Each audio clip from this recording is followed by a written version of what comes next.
여호수아가 온 이스라엘과 더불어 길갈 진영으로 돌아왔더라. 아멘. 아멘.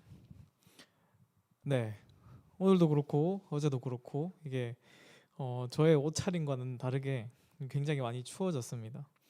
제가 그 가을을 참 좋아하는데요. 이렇게 엄청 파란 이 하늘과 이 날씨를 이렇게 보면 기분이 참 좋아집니다. 그런데 이 가을이 갑자기 이렇게 사라지고 여름에서 갑자기 겨울로 넘어가는 것 같습니다. 네, 이런 가을이 사라져서 슬프지만 이럴 때일수록 하나님을 찾고 또 하나님의 그 아름다움, 하나님이 지으신 이 만물을 보면서 우리 추운 겨울에도 하나님을 볼 수 있는 우리가 되기를 소망합니다. 네, 우리 이제 지난주에 우리가 이제 말씀을 살펴봤는데 저희가 말씀 살펴봤는데 이제 여호수아에게 하나님이 순종하셨다라는 얘기를 했습니다. 근데 그 부분이 좀 명확하게 넘어가지 않은 것 같아서 조금 더 살펴보고 이 본문으로 같이 보도록 하겠습니다. 사실 이 12절과 13절은 번역하는 과정에서 좀 잘못된 부분이 있는 것입니다. 그래서 오늘 본문은 어떻게 봐야 하는지 우리 같이 보도록 하겠습니다. 우리 이렇게 보시면 그때 여호수아는 여호와께서 아모리 사람들을 이스라엘 자손의 권능에 주신 날에 여호와께 이렇게 말했다. 즉 탄원했다. 여호수아가 말했다라고 했어요. 그러니까 탄원했다. 하나님 도와주세요. 이렇게 탄원했습니다. 그리고 여호와께서 이스라엘의 눈앞에서 말씀하였다라고 이렇게 이야기합니다. 저번 시간에 말씀드렸던 것처럼 이 태양아 기브온에 멈춰라. 달이여 아얄론 골짜기 위에 멈추라. 이것은 시적인 표현입니다. 하나님께서 명령하신 거예요. 그래서 이제 13절에 그러자 태양이 멈췄다. 그리고 달 그것은 가만히 서 있었다. 이 여호와께서 그의 적들의 나라에게 복수할 때까지 그것은 야살의 책에 모두 쓰여 있지 않은가. 그리고 태양은 가만히 서 있었다. 이렇게 이야기합니다. 명확하게 하나님이 여호수아에게 순종하시고 여호수아를 위해서 태양과 달을 하나님이 이렇게 사용하셨다라는 것을 이렇게 볼 수가 있는 것입니다. 그래서 이 순종이라는 게 오늘의 키워드입니다.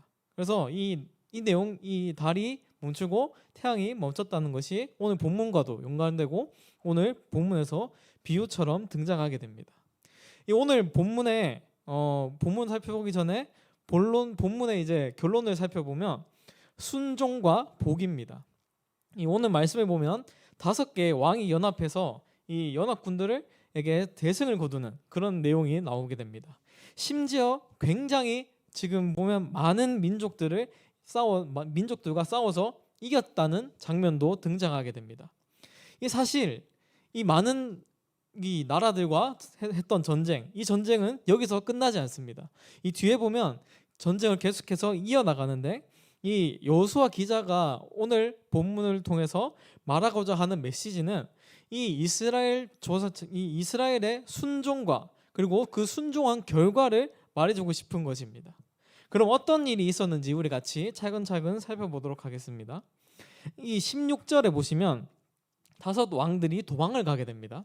이 도망을 가는데 막게다 굴에 숨었습니다. 이 일을 알게 된 여호수아가 이들을 굴에 가둬버립니다. 굉장히 처참한 신세가 된 것입니다. 이 안식처라고 생각하고 들어가게 됐는데 거기가 이 사람들의 무덤이 되게 되어버렸습니다. 이 여호수아가 이 굴을 지키게 하고 이 군대에게 명령을 하게 됩니다. 우리 19절에서 이렇게 이야기합니다. 너희는 지체하지 말고 너희 대적의 뒤를 따라가 그 후군을 쳐서 그들이 자기의 성읍에 들어가지 못하게 하라. 너희 하나님 여호와께서 그들을 너희 손에 넘겨주셨느니라. 이렇게 지체하지 말라고 이야기합니다. 기다리지 말라고 이야기합니다. 이것을 앞의 내용과 연결해서 이렇게 풀어서 이야기하면 너희는 달이 아얄론 골짜기 위에 머물러 있는 것처럼 그것처럼 지체하지 말고 그리고 태양이 본인의 이게 안식처에 쉽게 들어가지 않은 것처럼 이 너희의 적군들을 안식처에 쉽게 들어보내지 말라. 그렇게 이야기하는 것입니다. 이 당시에는 이 성읍이 피난처였습니다.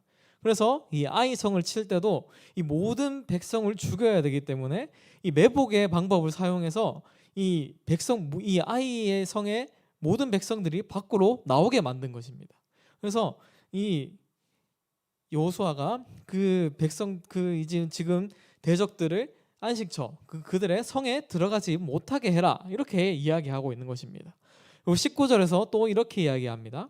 이 하나님이 여호수아에게 용기를 주신 것처럼 군대에게 용기를 주면서 너희 하나님 여호와께서 그들을 너희 손에 넘겨주셨다라고 이야기합니다. 이 넘겨주셨다는 말에서 알 수 있는 것은 여호와께서 친히 전사가 돼서 함께 싸우신다는 겁니다.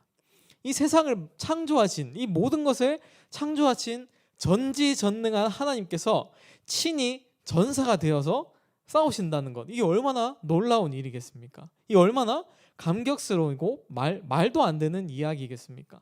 하나님께서 이렇게까지 하신 이유는 하나님이 약속하셨기 때문입니다.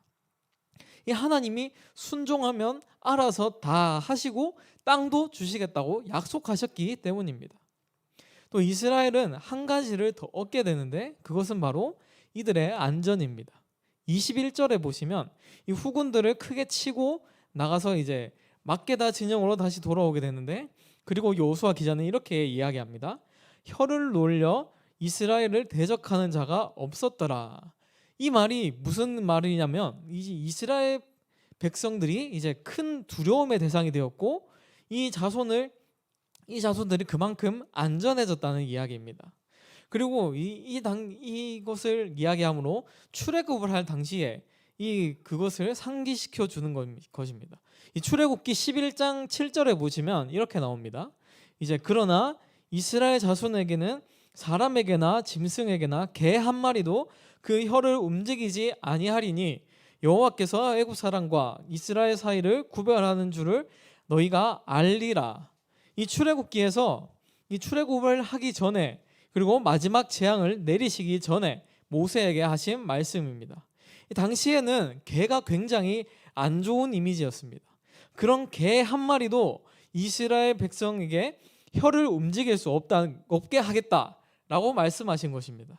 그런 안전한 상황을 이 21절에서 여호수아 기자가 이야기하고 있는 것입니다. 그리고 그때 하나님께서 하신 일을 출애굽기 당시에 하신 일을 기억하라고 말하고 있는 것입니다. 너희의 대적이 아무리 세더라도 하나님께서 하신다.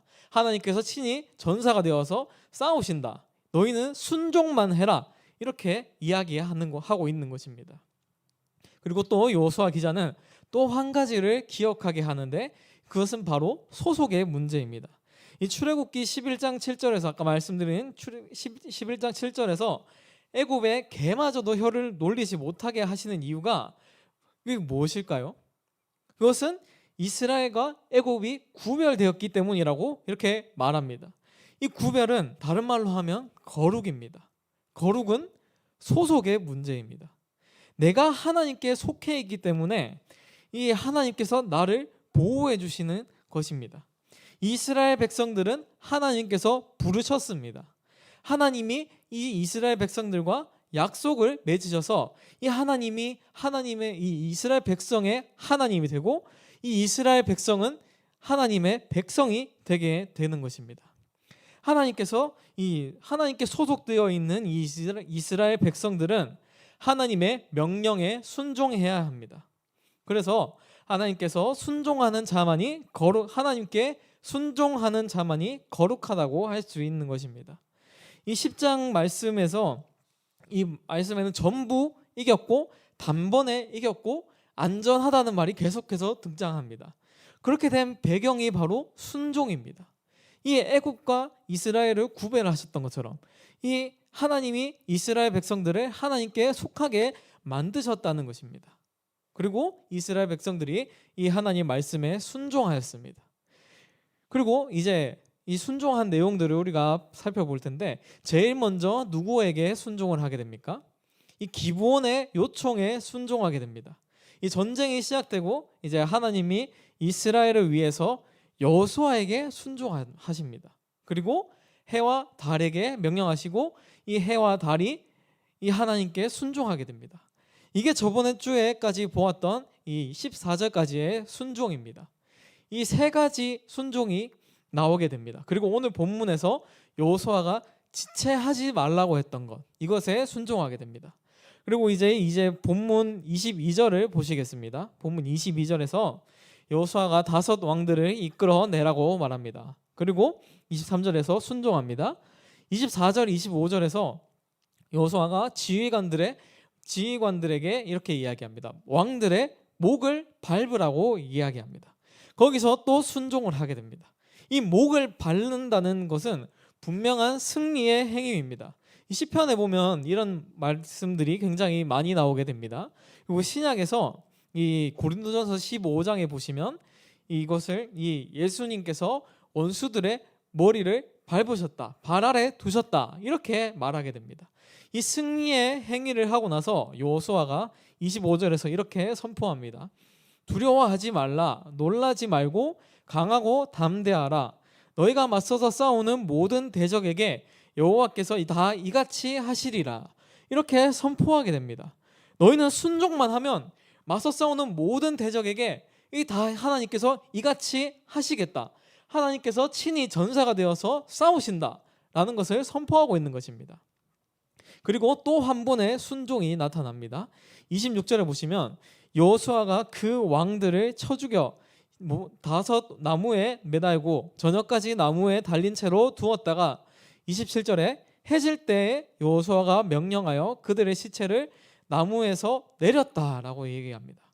이 율법에서 해가 진 이후에는 나무에 달아놓지 말라는 말씀을 지킨 것입니다. 그 율법을 지킨 것입니다. 이제 진짜 이스라엘 백성들이 하나님께 속해 있다는 것을 깨닫고 이제 하나님의 명령에 순종하겠다고 이제 마음을 먹은 사실을 우리가 볼 수 있는 내용입니다. 이제 그리고 27절에서 이어서 이렇게 이야기합니다. 그들이 숨었던 굴 안에 던지고 굴러기로 큰 돌로 막았더니 오늘까지 그대로 있더라. 이 내용이 아이성의 왕도 이렇게 표현되어 있습니다. 아이성 왕에게도 이렇게 똑같이 했습니다. 그 말은 이 원수가 강하든 강하지 않든 작든 크든 하나님께서 행하시는 일은 똑같다는 것을 보여주는 것입니다. 하나님은 그만큼 크신 분이고 하나님께서 친히 이스라엘을 위해서 전사가 되는 것을 보여주는 것입니다. 그리고 모든 적들의 운명은 똑같아질 것이라는 것을 보여주시기 위해서 보여주시고 그리고 알려주시는 것입니다. 이제 28절부터 여러 나라들과 전쟁을 하게 되는데 이제 간단하게 설명들을 합니다. 이 각 나라들과 싸운 전쟁은 간단하게 설명을 하는데 이 나라와의 전쟁은 아까 말씀드렸다시피 한 번에 끝나지 않습니다. 왜냐하면 신명기 7장에서 모세가 이렇게 이야기합니다. 내 하나님 여호와께서 이 민족들을 내 앞에서 조금씩 쫓아내리니 너는 그들을 급히 멸하지 말라. 들짐승이 번성하여 너를 해할까 하노라. 이렇게 이야기합니다. 이 신명기에서 이미 이제 이 나라들을 조금씩 이제 처리할 거라는 것을, 싸워서 조금씩 이길 거라는 것을 먼저 이야기한 것입니다. 이렇듯 이 나라들을 완전히 이긴 것이 아닙니다. 하지만 지금 본문에서 강조하고 있는 것은 이스라엘이 하나님께 순종했고 이게 이 순종으로 말미암아서 하나님께서 이 이스라엘에게 힘들이게 하지 않으시고 전쟁을 이기게 하셨다는 것입니다. 이게 여호수아 기자가 하고 싶은 말인 것입니다. 이 40절에 보면 이 전쟁의 내용들을 요약해서 말씀하는데 40절에 우리 같이 40절을 보시겠습니다. 우리 같이 40절을 같이 읽도록 하겠습니다. 이와 같이 여호수아가 그 온 땅 곧 네겝과 평지와 경사지와 그 모든 왕을 쳐서 하나도 남기지 아니하고 호흡 있는 모든 자는 다 진멸하여 바쳤으니 이스라엘의 하나님 여호와께서 명령하신 것과 같았더라. 이 이스라엘 백성들이 호흡이 있는 자마다 다 죽였다고 이야기합니다. 그리고 이 여리고성에서 이 모든 것을 하나님께 바치라고 했던 것처럼 이 이스라엘 백성들이 이 죽인 자들을 다 하나님께 바치게 됩니다. 하나님의 명령에 순종한 것입니다. 그리고 하나님께서 이 이스라엘 백성들을 위해서 친히 싸우셨다라는 것이 이 여호수아 기자가 하고 싶은 말인 것입니다. 그래서 이제 42절에서 이스라엘의 하나님이 이스라엘을 위해서 싸우셨기 때문에 그들이 그들의 땅을 단번에 빼앗았다고 이야기합니다. 하나님께서 친히 싸우셨다는 것입니다. 이 왜 하나님께서 직접 싸우셨습니까? 이 이스라엘은 하나님의 것이기 때문에 하나님이 친히 싸우신 겁니다. 이스라엘의 순종은 당연한 것입니다. 당연히 순종해야 합니다. 왜냐하면 하나님께서 그들을 구별하셨고 그들은 하나님께 속한 자이기 때문입니다. 이 이스라엘은 하나님께 선택받기 위해서 노력하지 않았습니다. 하나님이 선택하셔서 하나님이 사용하신 것입니다. 이 사실만으로도 하나님께 순종보다 더 큰 것들을 드려야 하는 것이 사실입니다. 이 세상의 기준으로 보면 이 나를 구해줬고 하나님이 나를 사용하셨는데 야, 순종보다 더 큰 것을 해야지 라는 생각이 들 수 있습니다. 하지만 본문을 통해서 이 본 바로는 하나님께서는 지금 순종을 가장 기뻐하십니다. 왜냐하면 하나님께서 그렇게 만드셨기 때문입니다. 하나님은 인간의 하나님이 되고 그리고 인간은 하나님의 백성이 되어서 이 인간은 하나님의 법을 따르도록 그렇게 창조가 되었습니다. 그리고 그것으로 인해서 하나님께서 영광 받으시고 그것으로 인해서 하나님께서 기뻐하시게 창조되었습니다. 그래서 이 인간은 하나님을 선택하는 것, 하나님을 선택하여서 하나님께 순종하는 것, 그것을 하나님께서 가장 기뻐하시는 것입니다. 하지만 인간은 이 하나님이 아닌 마귀를 선택했고 죄를 선택하게 되었습니다. 그래서 이 하나님이 원래 인간에게 주셨던 창조의 목적, 이 창조의 목적에 맞게 인생을 사는 것을 기뻐하시는데 그 기뻐하시는 것을 인간이 버린 것입니다. 그래서 하나님은 그 원래 창조의 목적에 맞게 인간을 다시 회복시키길 원하신 것입니다. 그래서 인간의 말을 친히 들어주시고 이 순종을 하게 되면 복을 주시고 인간의 말을 친히 들어주시고 인간을 위해서 싸워주시는 하나님께서 친히 전사가 되어서 싸워주시는 것입니다. 우리도 마찬가지로 하나님께서 우리를 선택하셨습니다. 그렇기 때문에 우리가 이 자리에 나올 수 있게 되는 것입니다. 하나님이 선택하셨고 죄악 가운데 있는 우리를 구출해 주셨습니다. 가만히 놔두면 우리는 악하기 때문에 가만히 놔두면 이 온갖 죄를 짓게 되는 것입니다. 이 죄의 문제에서 하나님께서 우리를 구출해 주셨습니다. 내 스스로 탈출할 수 없는 존재에서 우리를 구출해 주신 것입니다. 그렇기 때문에 우리는 순종보다 더 큰 것을 드려야 마땅한 존재이지만 하나님께서는 순종으로 충분하다고 말씀하십니다. 지금 우리에게 하신 명령은 하나님을 믿는 것입니다. 그 하나님이 우리를 구해 주셨다는 사실, 예수님을 통해서 우리를 구해 주셨다는 사실, 그 사실을 믿는 것이 우리에게 주신 유일한 명령입니다. 우리는 우리 스스로 구원의 문제를, 이 죄의 문제를 해결할 수 없기 때문에 이 누군가가 나를 구원해 줘야 되는데 그 구원해 주신 분이 바로 예수님입니다. 예수님이 우리를 죄의 문제에서 건져내는 일을 하셨습니다. 그래서 하나님이 주신 예수님을 믿으면 하나님께 순종하게 되는 것입니다. 이 예수님을 믿으면 하나님께서 싸워주십니다. 어떻게 싸워주실까요? 우리를 심판을 받지 않게 하십니다. 그리고 우리가 잘못된 길을 갈 때 그 잘못된 길을 가고 있다면 나를 치셔서 바른 길로 가게 만드십니다. 그리고 죄와 싸워서 이길 힘을 우리에게 주십니다. 내 안에 계신 예수님의 힘으로 우리가 죄와 싸워서 이기는 힘을 갖게 되는 것입니다. 이것이 하나님이 우리를 위해서 친히 전사가 되어서 싸우신다는 것의 증거입니다. 나는 죄와 싸워서 이길 힘이 절대적으로 없습니다. 내 안에 계신 예수님을 믿을 때 그 예수님께서 친히 그 싸움을 대신 싸워주십니다. 그 놀라운 하나님을 찬양하며 이 진정한 이 믿음, 이 진정한 믿음을 우리 안에 이 믿음이 있을 때 하나님이 우리를 위해서 싸우시며 죄와 싸워서 이기게 하십니다. 그것을 믿으며 나아가는, 우리가 선한 싸움을 싸워 이기는 우리가 되기를